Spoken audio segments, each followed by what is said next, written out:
दोस्तों आज हम डिस्कस करने जा रहे हैं फेमस प्लेराइट चार्ल्स मार्लो की एक wonderful creation the tragic history of the life and death of doctor Faustus, जिसे आमतौर पर डॉक्टर फॉस्टस कहा जाता है।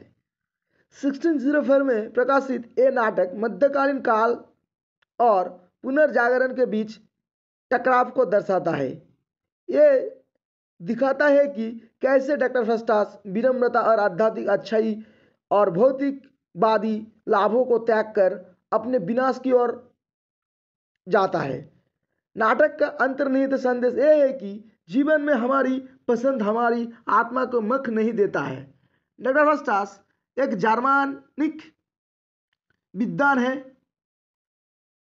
जो ज्ञानों के सभी क्षेत्र यानी चिकित्सा, तर्क, कानून और धर्मशास्त्रों में रुचि नहीं रखता है। वो लाइफ में कुछ और ही ढूंढ रहा है। अंत में वो जादू की कलाई सीखने का फैसला करता है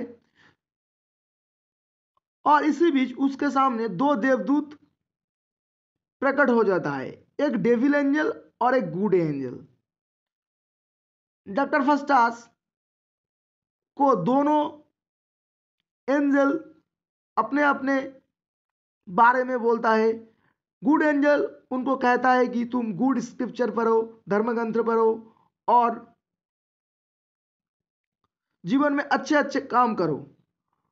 हालांकि डेविल एंजल उनके सामने काले जादू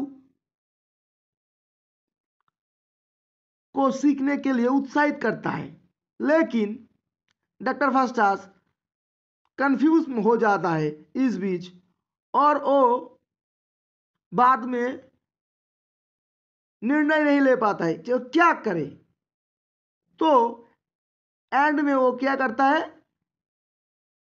वो डेविल एंजल के बातों में आकर काले जादू सीखने का निर्णय लेता है।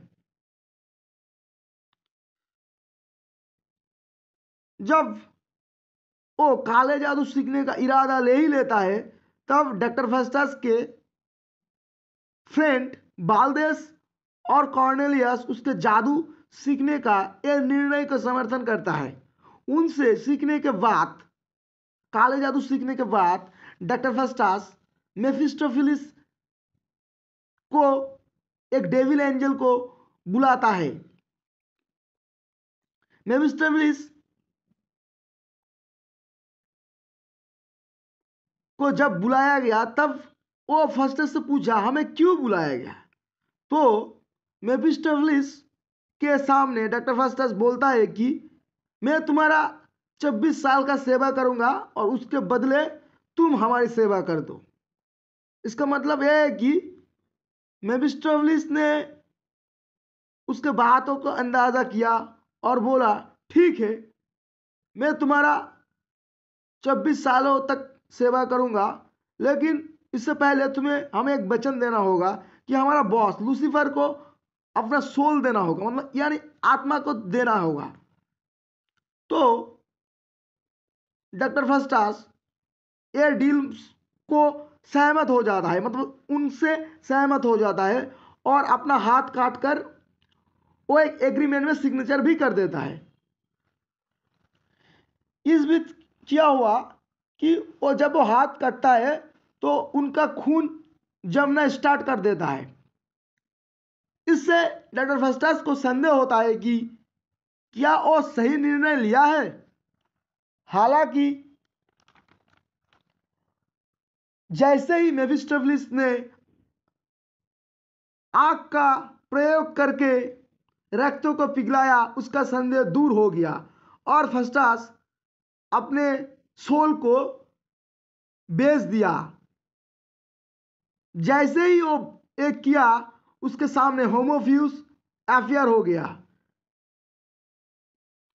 मेफिस्टोफिलिस ने फॉस्टस को मंत्र के एक पुस्तक दी और उसके सवालों का जवाब दिया। हालांकि अब डॉक्टर फॉस्टस उनसे पूछा कि ब्रह्मांड की रचना किसने किया है। तो इस आंसर को देने के लिए मेफिस्टोफेलिस मना कर दिया। तो फिर डॉक्टर फेस्टस को अपने कामों के लिए संदेह होता है, क्या वो सही निर्णय लिया है। इस बीच मेफिस्टोफेलिस क्या करता है, लूसीफर और बेल्जेबब को बुलाता है और कहता है कि फर्स्ट डॉक्टर फेस्टस को एंटरटेनमेंट करो। और इसलिए लूसीफर क्या करता है, सातों कैरेक्टर प्ले करता है, पाप, अभिमान, लोभ, क्रोध, ईर्ष्या, ललुपता, आलस्य और व्यभिचार का रूपों का हर कैरेक्टर को प्ले करता है और फेस्टस इसका पूरा आनंद लेता है।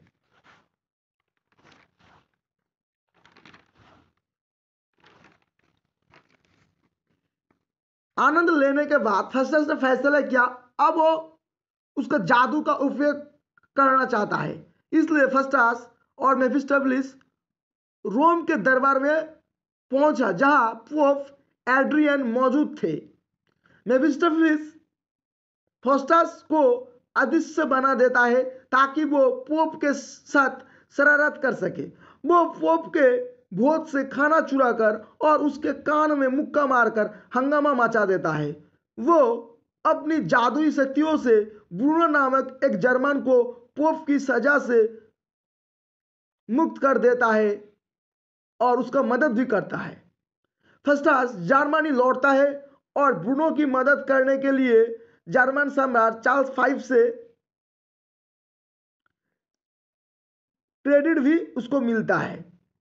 उन्होंने फेस्टस से अलेक्जेंडर द ग्रेट की तस्वीर बनाने के लिए कहता है।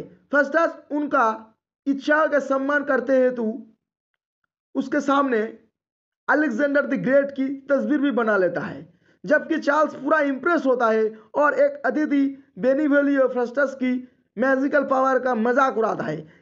इसके सजा के दौर पर उसके फेस्टस उसके माथे पर 2 सिंह को अफेयर कर देता है। इस बीच रोबिन नामक एक शहरवासी कुछ जादुई टेक्निक सीखने के लिए फेस्टस के नौकर वेगनर की सेवा करने के लिए सहमत हो जाता है। रोबिन और उसके दोस्त राफे जादू का उपयोग करके मुफ्त शराब प्राप्त करने की कोशिश करते हैं और मेफिस्टोफेलिस को भी बुलाता है, जो उन्हें अपना मूर्खतापूर्ण कार्य के लिए जानवर में बदल देता है। यूनिवर्सिटी का एक ग्रुप ऑफ स्कॉलर को फेस्टस के मौत के बारे में संकेत दिया गया है।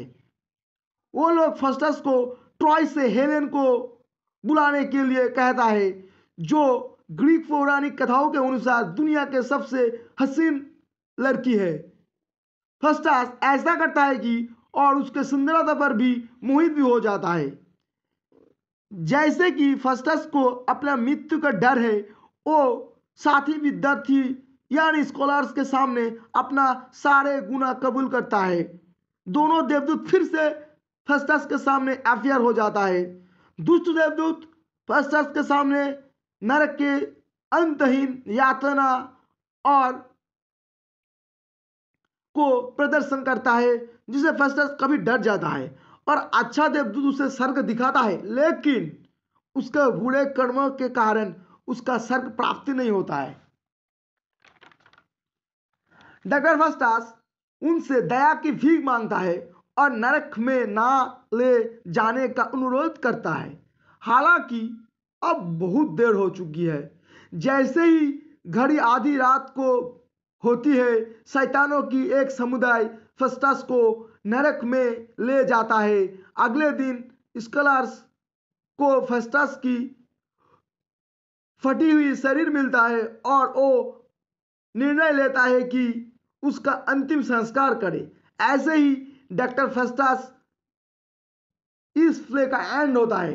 तो दोस्तों, हमें इस प्ले से ये मैसेज मिलता है कि अच्छे कर्मों के लिए तुम्हें अच्छा फल मिलेगा, बुरे कर्मों के लिए तुम्हें बुरा कर्मों का फल भी भोगना पड़ेगा। तो ऐसे ही एक कहानी का एंड होता है।